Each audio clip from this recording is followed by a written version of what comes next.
بسم اللہ الرحمن الرحیم، ایاک نعبد و ایاک نستعین۔ السلام علیکم، آپ دیکھ رہے ہیں یوٹیوب چینل، میں ہوں حسن ریاض۔ ابھی دو خبریں بڑی امپورٹنٹ آئی ہیں جو کہ میں نے سوچا آپ سے وقتاً فوری طور پر آپ سے شیئر کی جائیں۔ ایک خبر بہت ہی خوفناک، بہت ہی زیادہ سنجیدہ ہے، وہ یہ ہے کہ کیا عمران احمد خان نیازی صاحب بانی چیئرمین پی ٹی آئی کے اوپر تشدد کیا گیا ہے یا نہیں؟ کیا عمران خان کے اوپر تشدد کیا گیا ہے یا نہیں؟ یہ کاشف عباسی صاحب ہیں، ایک بہت بڑے نیوز اینکر ہیں۔ انہوں نے اپنا ایک ٹویٹ کیا ہے جس کے اندر انہوں نے کہا ہے کہ عمران خان کے اوپر تشدد کیا گیا ہے، اگر ان پر تشدد نہیں کیا گیا تو ان کو لائیو باہر شو کیا جائے، ان کو دکھایا جائے، نہیں تو میں صحافت چھوڑ دوں گا۔ یہ معید پیر زادہ ایک صحافی ہیں، ان کے الفاظ ہیں یہ کہ عمران خان پر بے ایمانہ تشدد کیا گیا ہے۔ دیکھیں، اس پر آلریڈی شیر افضل خان مروت صاحب ایکشن دے چکے ہیں کہ عمران احمد خان نیازی صاحب کے بال بی کے ہوئے تو ہم اس سسٹم کو ہلا کر رکھ دیں گے۔ تو ابھی دیکھنا یہ ہے کیا یہ ٹویٹ صحیح ہے یا غلط ہے۔ ایک مستند اینکر ہے معید پیرزادہ صاحب، انہوں نے یہ کمنٹ کیا ہے، اور اس کے اوپر کاشف عباسی صاحب بھی ایک مستند اینکر ہیں، انہوں نے یہ خبر لیک کی ہے۔ آیا کہ عمران خان کے ساتھ ایسا کچھ ہوا ہے یا نہیں، اس کی تصدیق ابھی تک پی ٹی آئی کی کسی بھی ذرائع سے نہیں ہوئی۔ دوسری خبر یہ ہے کہ پاکستان تحریک انصاف کی جو ہے نا جی جو نشست ہے ایک اور ختم کر دی گئی ہے، ایک اور یعنی 91 نشستوں کو ختم کر کے 90 کر دیا گیا ہے۔ اس کے پیچھے کی سٹوری میں بتا دیتا ہوں، سیٹ کون سی لی گئی ہے وہ بھی میں آپ کو بتا دیتا ہوں۔ جو سیٹ لی گئی ہے وہ جی NA81 گجرانوالہ سے 7,500 ووٹوں کی لیڈ سے پاکستان تحریک انصاف کے حمایت یافتہ آدمی جو تھے وہ رانا صاحب ہیں، وہ جیتے ہوئے تھے۔ آج ری کاؤنٹنگ کے نام پر ان کو 3,500 ووٹوں سے ہرا دیا گیا ہوا ہے۔ یعنی الیکشن کو آج پورا 1 مہینہ اور 3 دن ہو چکے، 4 دن، 1 مہینہ اور 6 دن ہو چکے ہوئے ہیں، اور آج آپ ری کاؤنٹنگ کر رہے ہیں، جس پر شیر افضل خان مروت صاحب نے بھی بیان دیا کہ انہوں نے اس ری کاؤنٹنگ کو تو نوٹس میں لے لیا، جو ہم نے ری کاؤنٹنگ کی درخواستیں دی ہوئی ہیں ان پر کیوں عمل پیرا نہیں ہو رہا۔ سوری، میں آپ کو ایک اور بات بتاتا ہوں۔ جناب عمر ایوب صاحب نے ایک بہت بڑی بات کی ہے۔ عمر ایوب صاحب نے پارلیمنٹ میں کھڑے ہو کے یہ کہا ہے کہ انہوں نے چیف الیکشن کمشنر، جناب چیف الیکشن کمیشن سکندر سلطان راجہ کے ساتھ انہوں نے ایک کمٹمنٹ کی ہوئی ہے، وہ یہ ہے کہ ہم آپ کو کینیڈا کا ہائی کمشنر لگا دیں گے، کینیڈا کا ہائی کمشنر تمہیں لگا دیں گے، بس تم ہمارا یہ کام کر دو کہ 20 پی ٹی آئی کی جو نشستیں ہیں وہ ہرا کر تم نون لیگ کو دے دو۔ اسی چیز پر عمل پیرا ہونے کے لیے آج ری کاؤنٹنگ کی گئی، اور اس ری کاؤنٹنگ میں پی ٹی آئی کی ایک نشست چلی گئی ہوئی ہے، NA81 فرام گجرانوالہ۔ اب سکندر سلطان راجہ صاحب کہاں پہ ہیں؟ وہ یہاں سے پہلے گئے ہیں دبئی، پھر یہاں سے گئے ہیں دبئی سے امریکہ، امریکہ سے اب وہ رشیا چلے گئے ہیں، روس۔ پتا چلا ہے کہ وہ روس کس وجہ پہ گئے ہیں، کس بنا پہ گئے ہیں، اس کی بھی میں آپ کو بتاتا چلوں جی۔ وہ انٹرنیشنل observer بن کے گئے ہیں، کیونکہ روس کے اندر صدارتی الیکشن ہونے جا رہے ہیں۔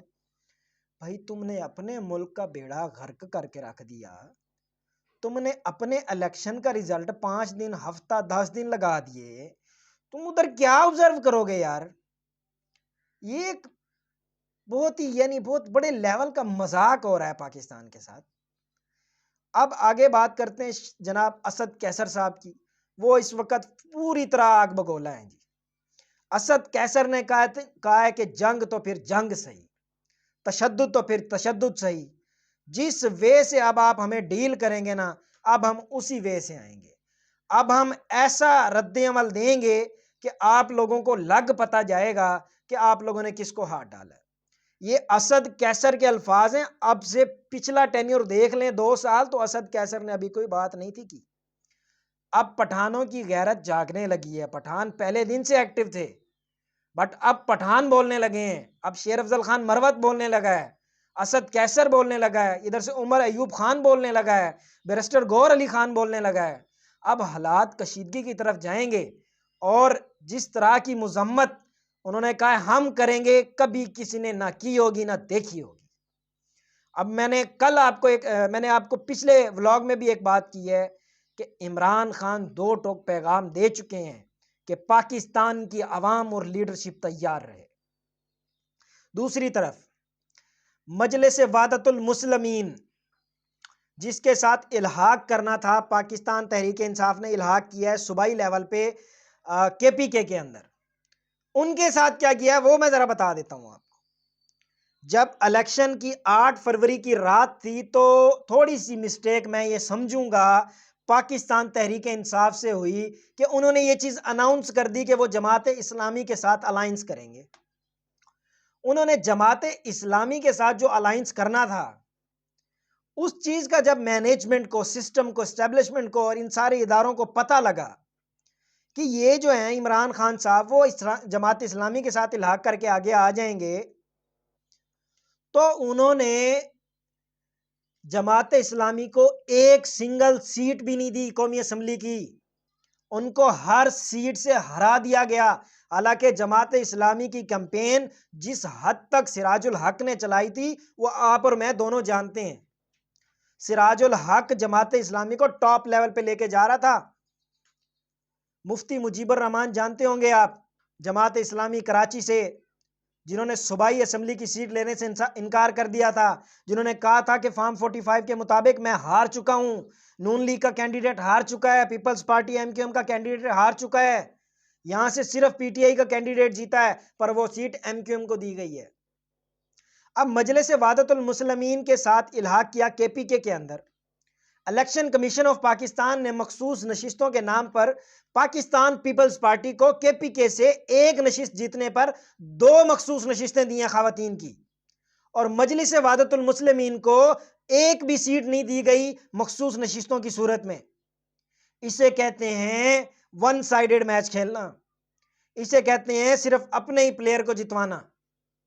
وہ ہوتا ہے نا، ایک جب کرکٹ میچ کھیلا کرتے تھے بیچ میں ایک ریلو کٹا ہوتا ہے، وہ ایک سائیڈ پہ بیٹنگ کرنے جاتا ہے، وہاں جان کے بولڈ ہو جاتا ہے، دوسری سائیڈ پہ جاتا ہے تو وہ چھکے مارتا ہے۔ ہمارے ساتھ ابھی وہی ہو رہا ہے۔ اب تیسری بڑی نیوز وہی ہے جی، مخصوص نشستوں پر پشاور ہائی کورٹ نے کیا فیصلہ دے دیا ہے۔ پشاور ہائی کورٹ نے مخصوص نشستوں کا فیصلہ نون لیگ اور پیپلز پارٹی کے حق میں کر دی ہے۔ ان کا کہنا تھا جی سنی اتحاد کونسل جو کہ الیکشن نہیں جیتی، لہٰذا اس کو یعنی جو الیکشن کمیشن نے فیصلہ کیا وہی فیصلہ برقرار رکھا گیا۔ اب مجھے سمجھ نہیں آ رہی پاکستان میں کون سا لا، کون سا قانون، کون سے ادارے صحیح چل رہے ہیں یا نہیں، پر ہمیں یہی امید ہے کہ ہمیں یہی عدالتیں راستہ دیں گی، یہی عدالتیں ہمیں ویک پوائنٹ دیں گی جہاں سے ہم پاکستان کے سسٹم میں ان ہوں گے۔ کل بیرسٹر گوہر علی خان نے جب عمران خان سے ملاقات کی تھی تو باہر آ کے انہوں نے کہا تھا ہم سسٹم کا حصہ رہنا چاہتے ہیں، ہمیں تشدد، مذمت، دھرنے، احتجاج اس طرح کی سیاست پہ نہ ہمیں اچھالا جائے، نہ ہمیں کھڑا کیا جائے۔ انہوں نے کہا تھا کہ ہم چاہتے ہیں کہ درمیان میں برف جو ہے وہ پگھلے اور ہم سسٹم میں رہیں۔ دیکھیں اگر آپ سسٹم میں کسی کو دیوار سے چننے جائیں گے نا، تو دیوار میں جب آپ کوئی کھڈا کرتے ہیں تو کنکر نکلتے ہیں، خدا نہ خواستہ کوئی کنکر آنکھ میں یا منہ پہ یا کسی ایسی جگہ لگ جائے نا تو وہ پورا سسٹم ہلا کر رکھ دیتا ہے، پورا انسان ہلا کر رکھ دیتا ہے۔ لہٰذا ابھی سچویشن کنڈیشن یہی ہے کہ پاکستان تحریک انصاف کو دیوار سے لگانے کے پلان کیے جا رہے ہیں، اور پاکستان تحریک انصاف نے اپنا رد عمل شو کر دیا۔ آج انہوں نے کہا کہ ہم ایسی مذمت کریں گے جو آپ نے نہ کبھی دیکھی ہوگی نہ سنی ہوگی۔ اور ابھی تک کے لیے اتنا ہی، اپنا خیال رکھیے گا۔ تھینک یو ویری مچ، اللہ حافظ۔